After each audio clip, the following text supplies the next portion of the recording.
And you might want to make changes to every single cabinet that we have inside of the room. And with that, you're going to do this on this right panel. So make sure you're seeing everything that you've made. So instead of if you have clicked in, you're going to see it look like this. And so this will just be changing everything to this specific cabinet. Make sure you hit show all cabinets.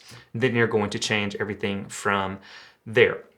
You can see you can change our construction method, so butt joints or blind dados. You'll be able to see what those look like here once we jump into an individual cabinet. Also, your top panel, it's set to stretchers, and the stretchers are going to apply to the base cabinets, and that is if you're using some type of countertop. You can also make that solid if you are not. You can see that live updates. Then if you're gonna have a toe kick, you can turn that on and off. You can also adjust the dimensions of that.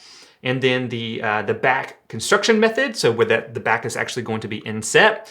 And if we flip this all the way around, you can see that back wall disappears, and you can see our backs of the cabinets. If I switch this to dados, this is going to change up, and now you're gonna have that dado gap. But I can also just switch it back to inset, and you can adjust how deep that inset is. So if I put it to 1 1/4, I zoom in, you can kind of see we've got that inset going on right there. I'm gonna put this back to 0.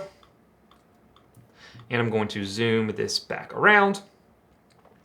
And then you can change your materials. So it's set to birch plywood, but we have all of the materials we have just directly inside of easel. You can adjust this as well. So you can switch it over to MDF or switch it over to walnut. But you probably aren't gonna make a run of solid walnut cabinets. More than likely, you're gonna have a base material. So switch this back over to birch plywood.